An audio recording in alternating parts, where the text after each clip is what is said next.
Namo Shakyamuni Buddhaya. Dear community, today is October 6th in the year 2019.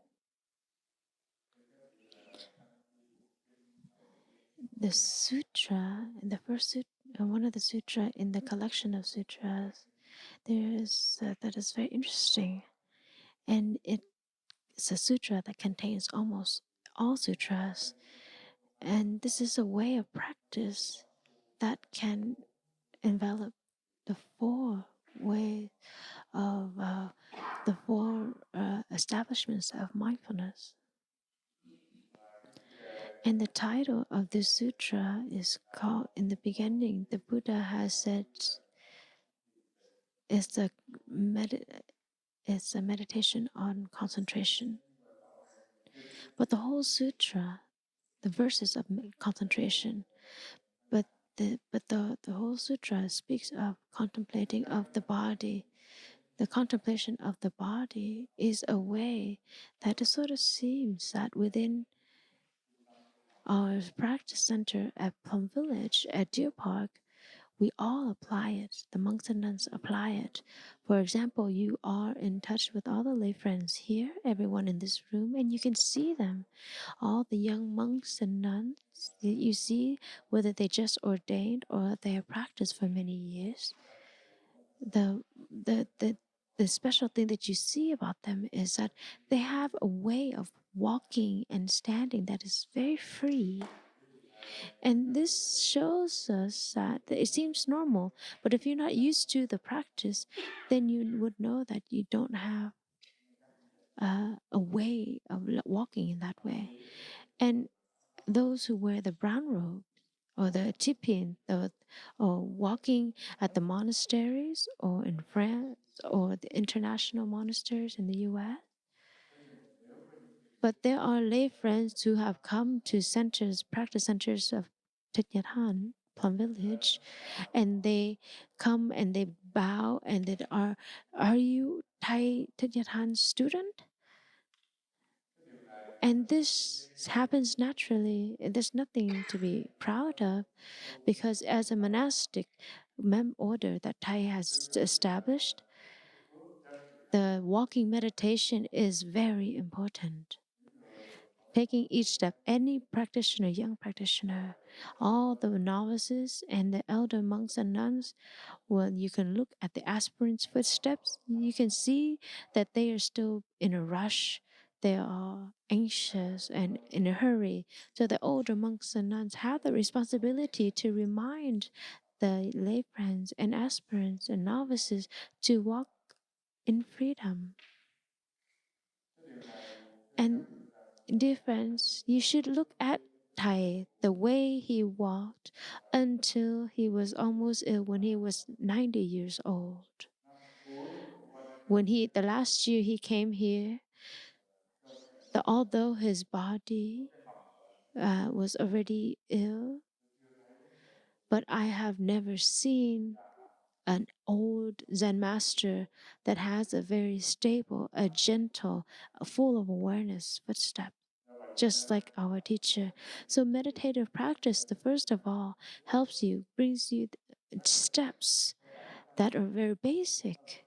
It's just practicing the contemplation of the body, mindfulness of the body. And if you're not able to do this yet, then I would tell you for sure that you are not able to be aware of your mindfulness and your of emotions, because your body, it is the most coarse part of a practice. And if you're not able to observe this coarse part, then how you're sitting, how you're walking, how you're moving your hand, or winking, or blinking, or leaning or forward, then it's certain that your emotions, internal emotions, will run back and forth. It will be busy, and there's no way that you can observe all your emotions. And this shows us is that it's not as simple as just a manifestation of seemingly being calm in order to gain a respect from the monastics or have people respect monastics, but this is the foundation. But according to this sutra that goes into this chapter that speaks about going into meditative concentration, the Buddha taught very clearly is that when you can practice to be perfected and completed, to be continuous within one day and one evening. And so the first thing that it brings about is that is very beneficial for the practitioner is that you have a source of enjoyment. It's like there's a source of happiness and joy in your life. Suddenly, it's no longer boring. That you are not falling into the space of emptiness, like vacancy. There's nothing that is filling you in order to relieve you of the sensation of loneliness. Or a person who is a practitioner of the contemplation of the body, they don't need any worldly games or electronics to fill in this loneliness or this emptiness, this space that they have. Is that when you have this practice, the continuous practice, and you're passionate about this practice, then you have this enthusiastic about the practice. So then you don't need any source of entertainment outside, like movies or conversation or music or busyness in the being busy in the city or just wandering in the city or shopping to find happiness. All of those activities would just sort of drop. They said that when you live in the US, they say that you live in like you can be addicted to shopping because it sort of seems like in the end everybody falls into that path. The second illness that you can develop is you have an iPhone, you have a cell phone, and then you're in your bed and you're not sleeping. You just turn on your phone and then you swipe up and swipe down and from one program to the next. And especially those who have enough conditions that they have more to look outside in order to fill in this void inside. So those are the natural consumption of material things, or is the means for you to hide or run away from yourself. And the more that you are facing outwards, then your body and mind will be as cold and as weak and empty and vacant. And then the more, then your practice will fall weak, then you will be disturbed and you in your life will be pulled away by those things. And so there is a lot of pressure from society that brings the pressure of negative pressures, positive pressure, and all this information from outside. It stimulates you to destroy you, and it makes you not have this sense of awakening inside. So then the first thing that you can have in the contemplations of the body that comes to you is that naturally you have this enthusiasm, a great enthusiasm that will fill in and take the place of all of those worldly entertainments. And any one of us who is able to practice this, and you have the inner awakening will be very strong, and then all of your emotions, sadness, anger, unease will be and open will be present in yourself, and they use that energy of internal awareness to recognize it, to observe it, and it will evaporate in itself. This is the first benefit of a person who practices contemplation of the body, aware of the body. And the second practice benefit is of this practice, it gives you the source of enjoy to another step, towards another step. The benefit is not only that would make you as a practitioner to feel at peace and at joy, but it also creates the foundation of mindfulness, a very strong foundation of mindfulness. And so therefore, if one person, a monastic or a person who comes as and doesn't know how to practice are not able to taste the true Dharma in order to go into the applied Dharma, no matter if you live in the temple for 20 years, 30 years, that your mind for sure will continue to be a busybody mind. And the most horrible thing is that when you get the more older that you are, then you develop habit energies that is very difficult to transform. Any older people is certain in that way, is that your habit energy is very solid. When you are young, when you first come into the temple, your mistakes and people remind you, and you're able to accept easily, and you're able to transform easily. But once you have years of practice, 20 years, 30 years of practice, and you are a senior monk or nun, and you are elder in the community, and the one young person reminds you, then you feel, you respond, you react very strongly. And then there's no lay friend that has the capacity to remind you. So as you grow older, you practice very difficult because of your reaction, your habit energy, your slowness in digestion. And there's a lot of things that become an obstacle for your practice. So therefore, you are not able to attain the highest benefit for your life. If you allow your life to just follow your old age and you continue to build habit upon habit. And so then the next thing is that you're able to establish the foundation of mindfulness. That if you're able to establish the practice of mindfulness solidly, it means that when you come to the practice and you're able to dwell in the practice of just contemplating the body and the body, then the foundation that is established on can have the stability and ease towards all of the things, the external things that happens, or all of the things of impermanence or unease, the humiliation or violation of certain things. First of all, that you have the strength, strong strength, in order to not be uh, uh, uh, pulled away by these emotions. The energy of mindfulness for gives them this courage and strength in order to face with impermanence in front of them, even in your impermanence with your body, and to the society, with all of the busyness and negative emotions of society. Then you have this strength of stability and ease and stillness. And that is the most basic foundation of a practitioner that the mindfulness energy protects. And the mindfulness energy that protects you gives you another foundation, that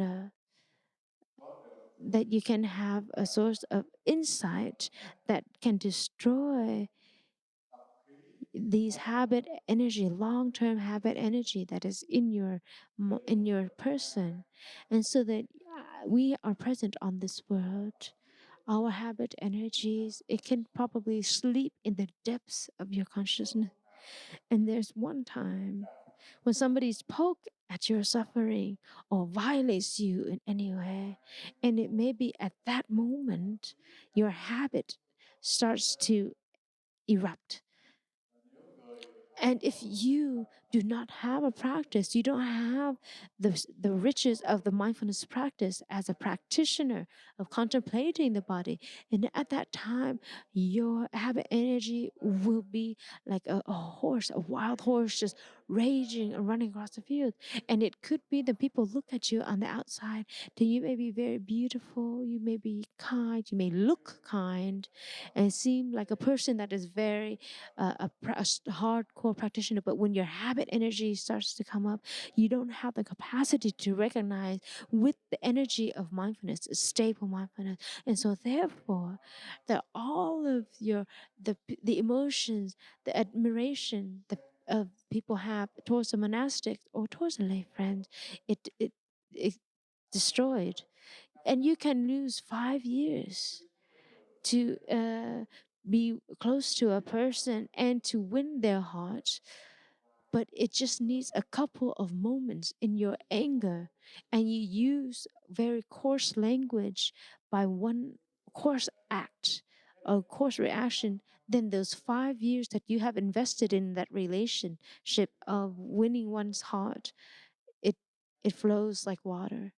It's gone. So then our body and our mindfulness, the mindfulness of our body is energy that gives us the energy, a rich energy, and of strength. And if you have the strength, then all of your habit energies, no matter if it happens unexpectedly, but you are sharp enough in order to use the wisdom and to use the energy of mindfulness to shine light upon this habit energy so that it can evaporate or to be cremated or burned.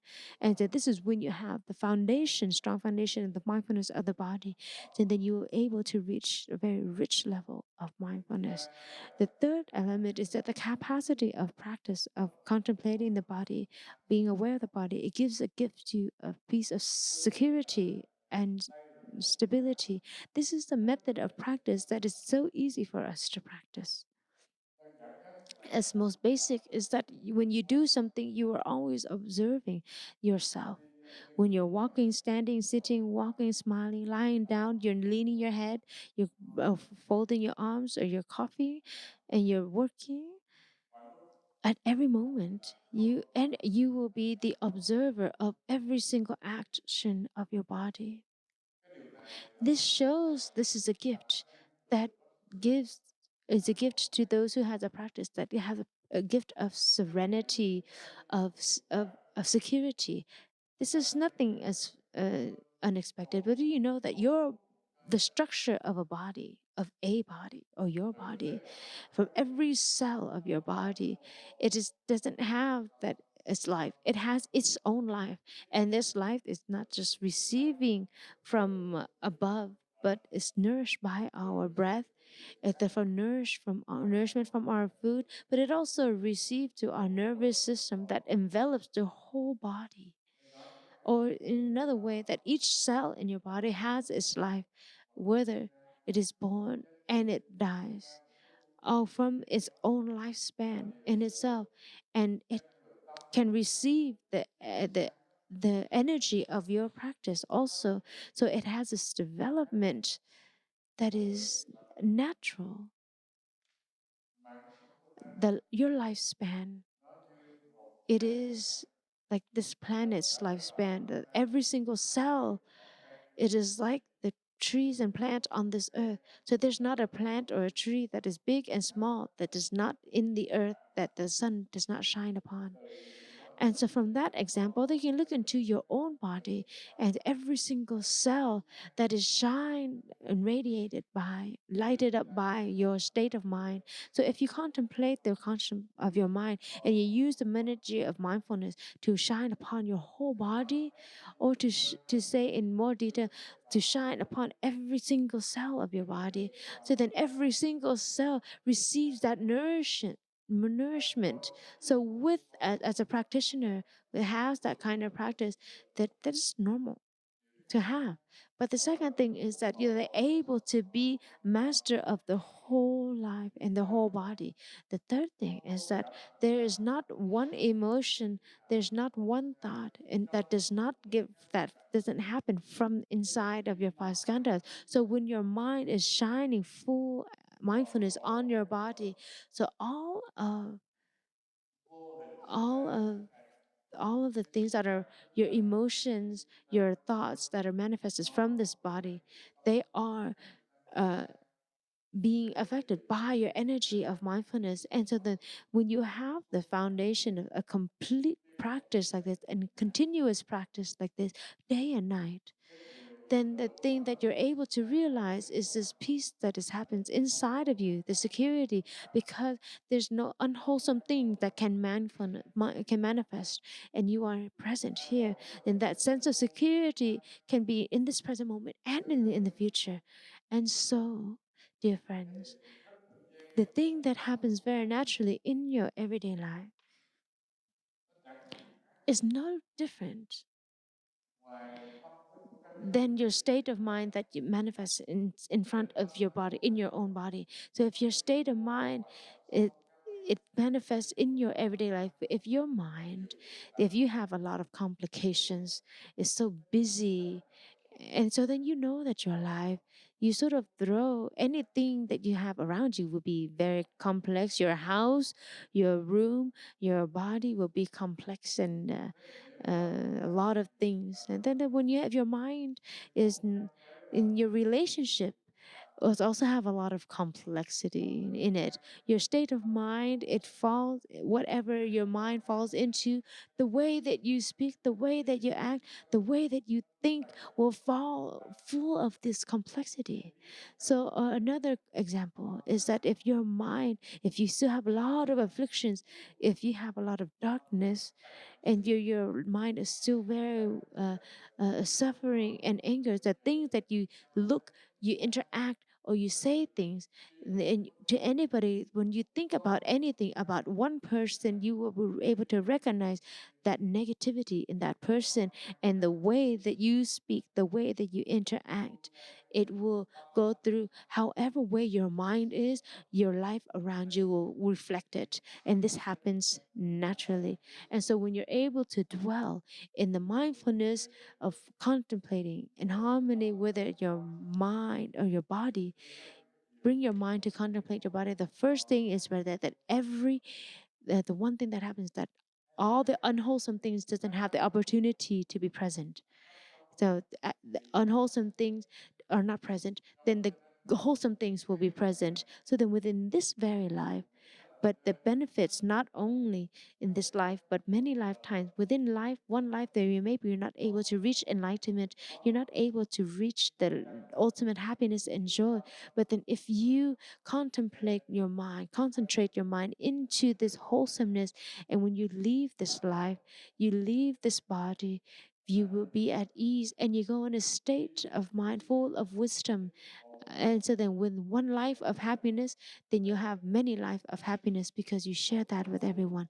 And this is the most basic thing of practicing mindfulness of the body, that the gift that it offers you. On another deep level, that you come to this realization is that anyone who practiced this completely as of the sutra, um, the teachings in this life is that you're able to end your suffering, or do you end all of the negative seeds of afflictions that lie deep in your store consciousness. And the most basic thing is that when you have the practice, your community, the sprouting up of the hatred, anger, and violence that is being manifested in your consciousness, you use your eyes of wisdom, eyes of insight, in order to recognize it and shine light upon it. And then all of your emotions will disappear.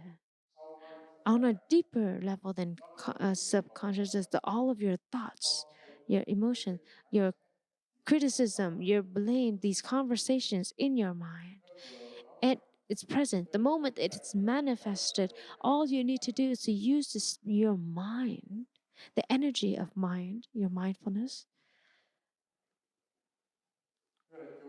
Dear community, you just need to use the energy of your mindfulness to contemplate on your body, to use the eye to recognize your body, the eye of mindfulness to recognize all your emotions and all of your thoughts. Then everything will become uh, evaporated like into clouds. That you are always the person observing your body. Your body is walking, sitting, standing, raising its hand, leaning its head, or bending forward or leaning backwards.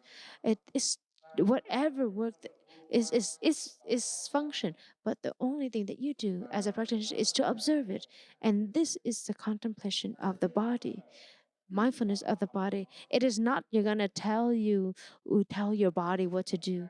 It's like you are the observer of your body. You're recognizing your body. This is the mindfulness of the body. And this relates to another. You contemplate the body, feelings, mental formations, and all dharma and phenomena. And then we come back to all of this. I want to use that this contemplating and mindfulness of the body will bring you to liberations and freedom. And for example, What is emotions? Contemplations of emotions and feelings. In Vipassana meditation practice, they use one method is that the conditions for you to recognize your emotions by the means of when you are angry, when it's just started to manifest. What they do is that you have to anger, anger, anger. You recognize that anger is manifesting in you, and this is the pillow that they use, that you don't recognize it, you don't call it out by its name. But when you have the energy of practice of contemplating of your body, very adept practice, then you don't need to use any terminology at all. You just need to use your eyes of mindfulness, the energy of your mind, to see your anger, and then it will dissipate. And from this explanation of the way of practice, and we come back to what we're speaking about now, is that when your thoughts is manifested in your consciousness, all you need to do, mind consciousness, all you need to do to recognize it, and all of your thoughts will dissipate. And this, you see it normal, but there's two things that are related to it. The first relationship is that your thoughts is your pride, the source of your pride for your ego. There's no one can violate you inside of you, because you is you have these thoughts of that person looks down at me, belittles me. And when you give that conversation inside of your head, and the things that happen next is that when you start to react, it's like, yeah, that I cannot allow this to happen, then you have a reaction, uh, whether through words or an emotion of hatred in response to what the person has done. This is a state of mind. It's very normal, that because you have not thrown in the practice of mindfulness of the body. But if you have the energy of practice that is complete and perfected and perfect of the body, aware of the body, when somebody violates you in any way, your state of mind gives this thoughts that that person violated me, is trying to destroy me, trying to walk all over me and humiliate me. When that thought just comes up and it manifests, instead of allowing that conversation pull you away, then you can do something else. It means you can bring that energy to shine upon your whole body that you have practiced into your own body. And you continue to look into that source of body that is coming and going, that state of those thoughts that are arising. Then at that moment, that flow of thought separates from yourself. It's just simply a flow of thought, but it's not you. And you're able to recognize that these are just flows of thoughts. This is the mind of wanting to take revenge, or the mind of reacting. And if you're able to separate yourself, that you're able to recognize that all of your thoughts, or you can put it away. So this is the first thing, is that when you have the practice, you're able to end afflictions in this present moment, that in this very life. The person who has the practice in such a way is for sure the serenity, the happiness, and the joy. There's no one that can make you angry or make you hatred, that make all of these negative emotions arise, because all of the emotions, the once they arise, you be automatically become the observer. This is the ending of the afflictions in your life. But if you go deeper on a deeper, our habit energy, you identify yourself with these thoughts. From these thoughts, the course of the way that you think, and to these thoughts that are very in the depths of your store consciousness, these your ego that is lying deep or creeping inside your store consciousness, that haven't had a chance to manifest yet. These are just in there.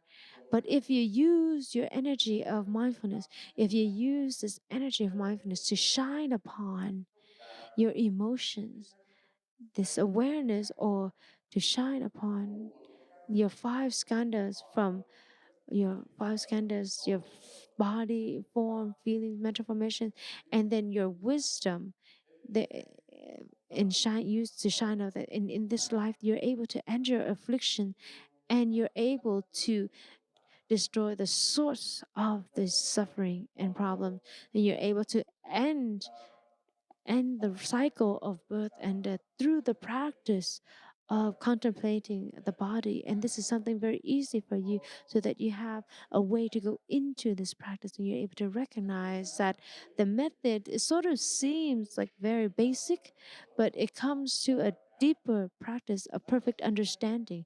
And first of all, this is what I want to share with you, that this one sutra of concentration, a chapter on concentration, he said all you need to do is to use the contemplation of the body to take you and to take each step into the path on the most basic level to the most depth level, is to taste and to realize enlightenment and to realize nirvana.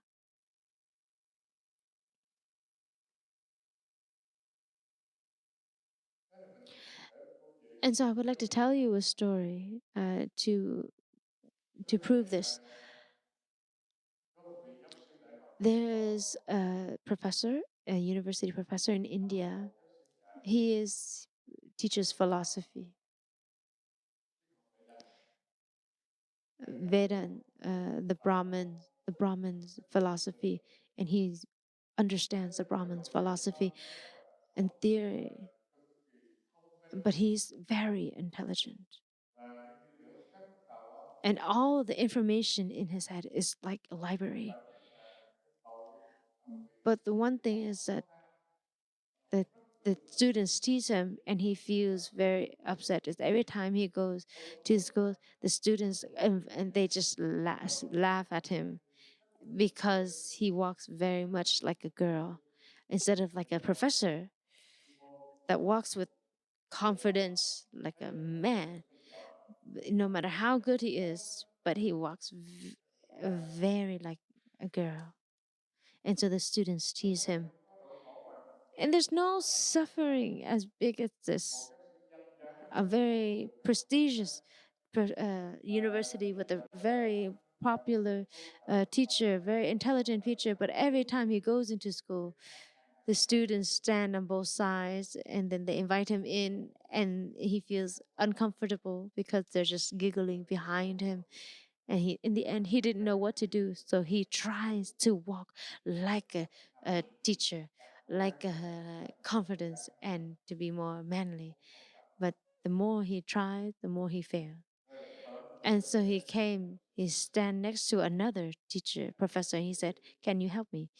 And the professor said, "I suffer because I have a way of walking that's very feminine. And every time the students tease me and I try to walk better, I show my more feminine side in the walk. Can you help me to walk at ease and confidence like my true nature, with my nature or with my body?" And the teacher, meditation teacher, and so that the meditation teacher said, "Yes, you do walk like that." And he laughed, and he said, "I think that the best method for you," this religious teacher taught him, is that you can go very still and you don't need to do anything. All you need to do is, instead of trying to change the way that you walk to be in such a way, to be different, the way that you're walking, don't try to change. You just accept the way that you are walking is like that. I said, "Then why am I coming to seek a religious teacher to teach me how to get over to walk in a manly way?" Like, no, all you didn't have to listen to, you have to listen to me. The first thing that you walk normally, don't try to change the way that you are walking, but that you are always observing your whole body, just like the sun that is shining upon the earth. You should be aware that each action, each centimeter of your body, or bring the energy of your mind shining bright, and to shine upon your whole body, just like a body that is lying there, that you're able to see this radiant light, that you don't need to do anything. And but you have to do that. Not go to school and teach for 7 days. You sit and stand and walk the way you sleep, whatever. At every moment that you are the sun shining on your body, and your body is moving according to itself. You don't need to do anything to your body. You're just following it and recognizing it and watching it. So then that's what the monk taught the university a professor. That's it. Being aware of the body. That's simple. 1 week comes by and he sits at home. He eats, he cooks, he reads a book, walk back and forth, sitting down, standing up, and it's simple. But what's more different is that he's always aware of his body. Dear community, this is not hard to do. You are looking outside, but at the same time, you're also looking inside. I'm looking at the community right now, but I'm also looking at myself. I don't need to close my eyes. I open my eyes, but I'm seeing my whole body. The other idea is that you're not looking with this fleshly eyes, you're looking with the mind eyes, the eyes of your mind. And you're doing this. You're not looking in front of you, you're also looking behind you. You're not seeing just on top of your head, but also you see your body, your feet, the sole of your feet. You're recognizing, feeling your whole body. You're contemplating your whole body, aware of your whole body. So it also seems like within in the darkness, you covered your blankets and your whole head. There's no light, but you know that you are lying in bed, aren't you? You know your whole body, yes. So contemplating the body is that there's no it's not foreign. And the coming to the teacher, his realization, he took a break from school to do one thing: to walk, sit, stand, eat, lean down, cook, wink, blink, reading a book, folding his arms, coughing, cleaning his mouth, doing, and he's just always the person observing the movements of his body. After 7 days, he went back to school to teach. Before teaching, he went to the monk and he said, "Yes, can I teach?" And the monk said, "Walk for me." So he walked and he contemplated his mind, brought his mind to walk in front of the layman, of the monk, and he said, "Yes, you are a new person. You will manifest. Go. No one will teach you again at the school." So it happened as such. So 1 week had gone by. The students stand on both ways, and they're getting ready to tease him. They counted one, they counted two, 1, 2, 1, 2. In the past, when they were young, the boys always teased the girls, and they would tease the at the middle school, and they want to tease the girls. There's no girl that would walk by these guys, and they would just run, and they would just stand. Once the boys start to count 1, 2, 1, 2, they become embarrassed, and they're not able to walk. But in this situation, it's different. All the students stand outside and they're waiting for him to come, and they're counting 1, 2, 1, 2. But when they see him walk, they're there's some it's amazement and they're surprised. Is this my teacher that they usually tease? It seems like it, but his whole body is radiating light. His stillness, his serenity, the harmony that he has, and that energy of courage comes in. So then the students, they just have to open their eyes wide and just look. And they don't tease him. Into the beginning of the class, the students ask him, "We have a question for you. You took a break for 1 week. What did you do? And that you look so different today." He said, "I didn't do anything. I just walking, sitting, standing, eating, lying down, reading book. Normally, that's all I did. But there's something there. There's something there." And so the professor said, in reality, there's a story that had happened. Is that I went to a monk and he showed me how to contemplate my body and the body, to recognize my body, observe my body, and to see this body as an object of object of meditation, and you are the subject. That's it. And so, dear community, this shows us that this is very logic. It's like you can just imagine that you believe yourself. I'm so angry. I'm very short-tempered. But you forget your anger, this upsetness, this unease, and this worry is just an emotion. It is not you. It comes and it goes. It is born and it dies. It comes and goes so many times. But then the one thing that you're not able once to be the person to observe it. When it comes, you identify yourself with it. You allow it to carry you away, to lead the way. And in order to do this basic thing is that to be the observer of your emotion, to see it as an emotion just as it has always been coming and going. And so the thing that you see that you have to start from the very basic foundation is if you can contemplate your body, be aware of your body, then you can be aware from every source of emotion that comes and goes. If your body, you're not able to contemplate and you forget your body is one place and your mind is somewhere else, and then your mind is just running around for hatred, sadness, despair, anger, and you go into the past and back into the future, and then all your worries, anxieties just always present, then how can you have the capacity? This is my sadness, but I'm not sad. But if you're able to be the person to observe your body is not running away from your awareness, then the certain thing is that this is sadness, this is happiness, this is anger that is born and being died. And it is itself. I am the observer, but I am not those emotions. So then at the very basic practice as a practitioner, that you're able to taste the happiness and the joy, peace and joy. And why you're able to taste peace and joy, it's as simple as that at that moment you are the observer of your emotions that comes and goes, that you are not the one that is sad or angry.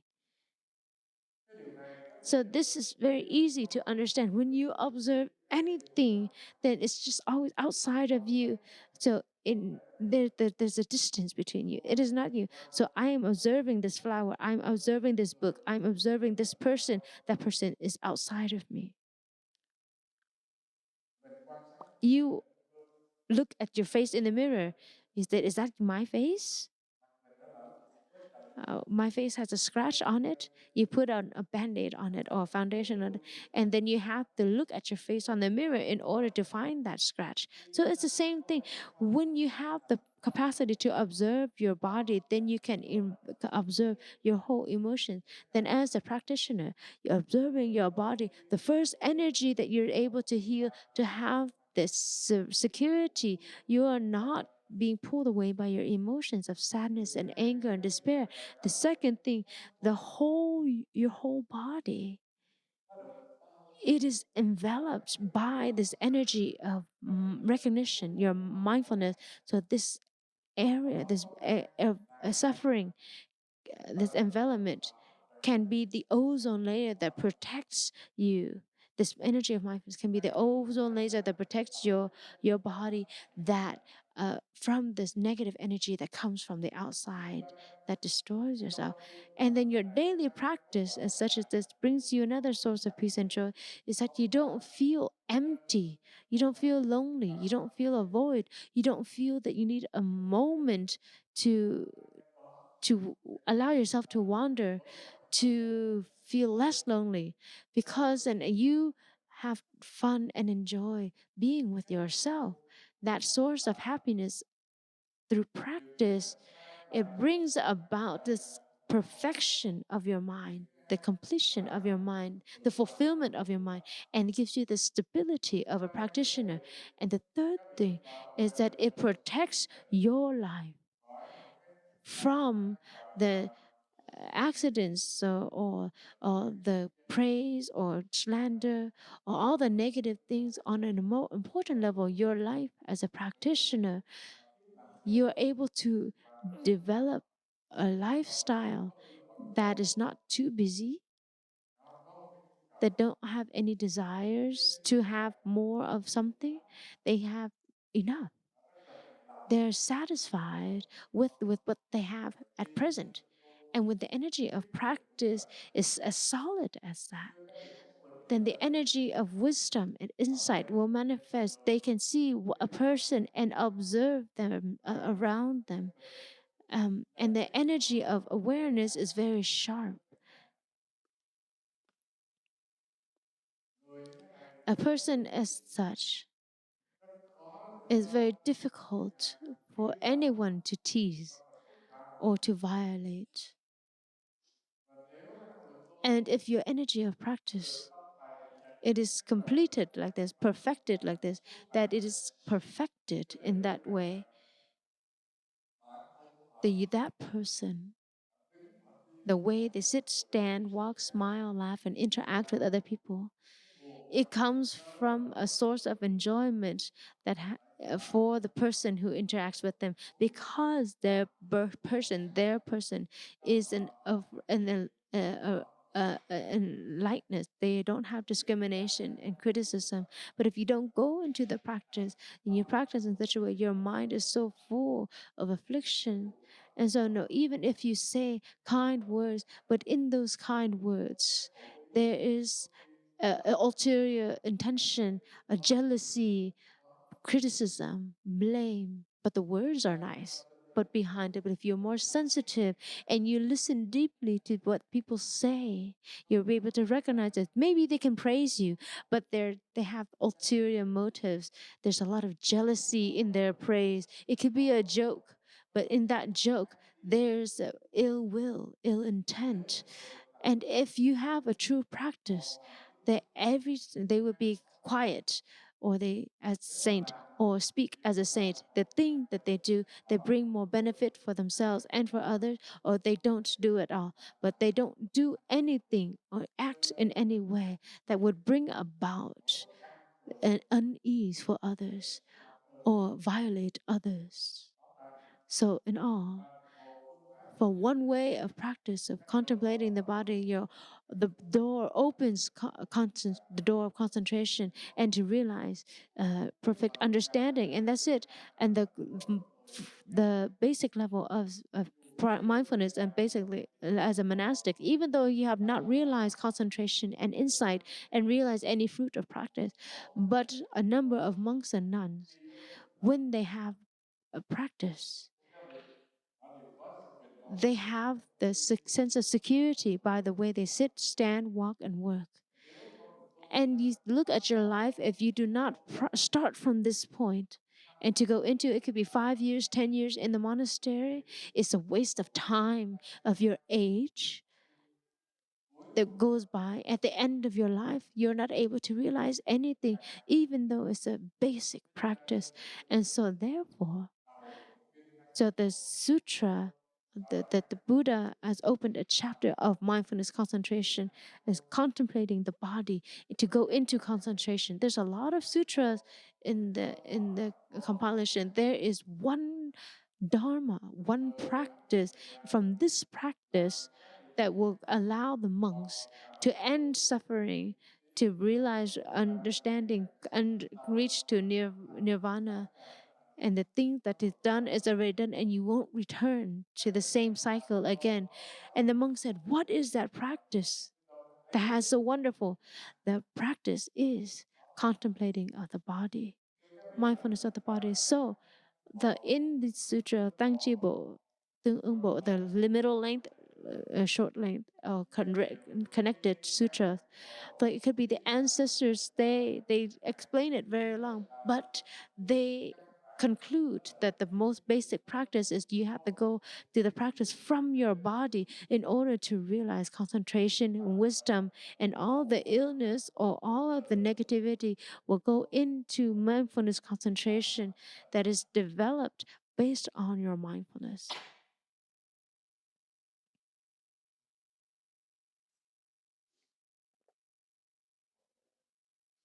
It's 11.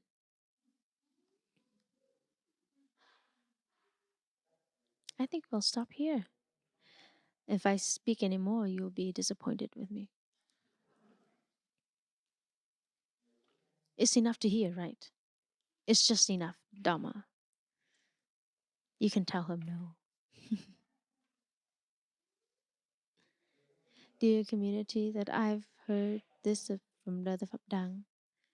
I learned from Brother Phap Dang. He said that people talk, if you talk too much, people will be unhappy. So just speak less. And so then I learned that lesson, to speak less so people will be happy. If I speak too much, then people will be unhappy. That's what my brothers taught me. I guess it depends on the person.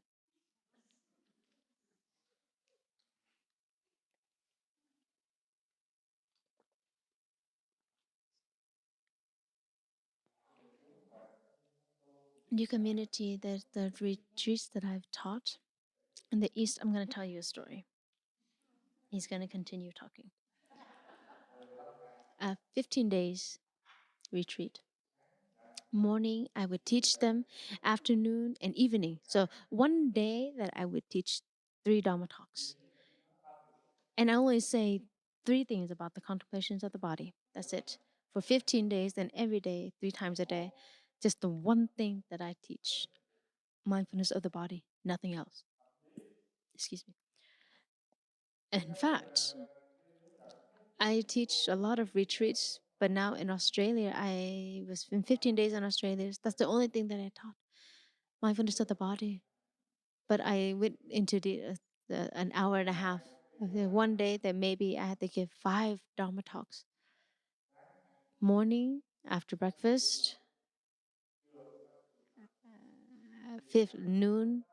So three before 3 meals, I had to give a 15-minute teaching. So I forced them to listen, because if they don't listen to me, they don't get to eat.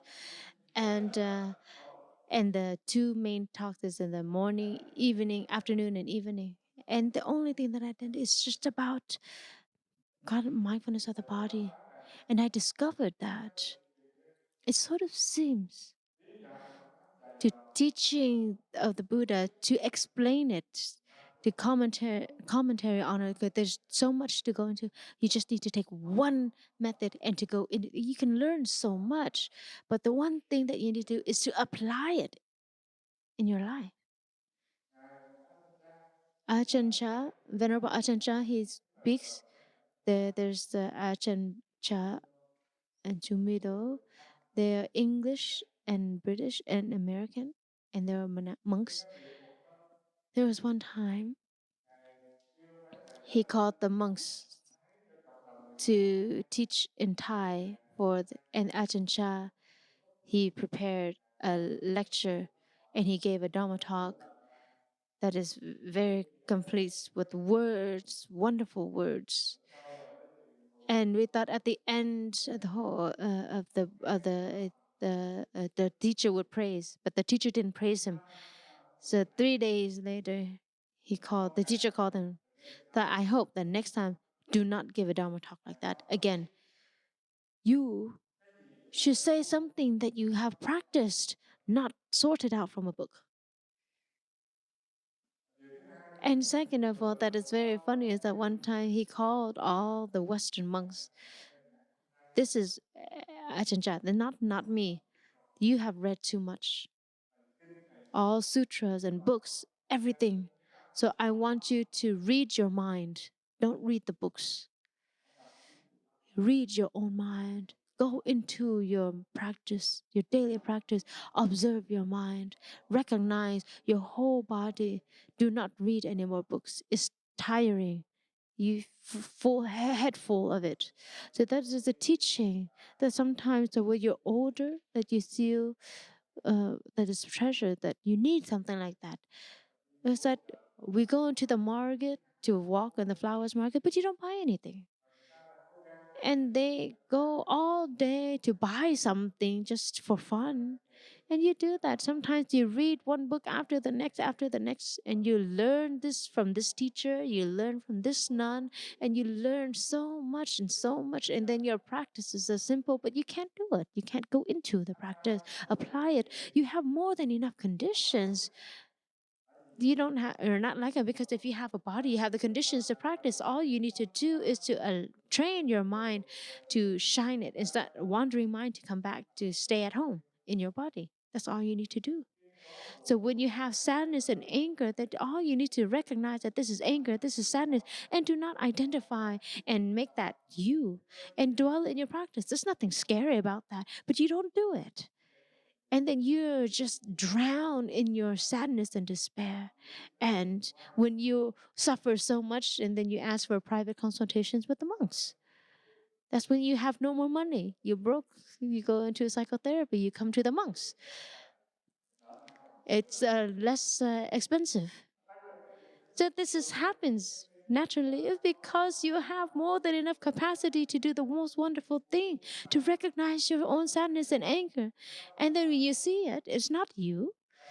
You are the observer of the emotions. You are the energy that is not polluted, that has never been sad, and you can see everything. This pure energy of mindfulness. So this is something very simple, very basic, that you all have more than enough conditions to practice, to go into the practice, and to be a saint. But you don't want to be a saint. You just allow yourself to drown in afflictions and suffering and despair. This is weird. Very weird. Thank you.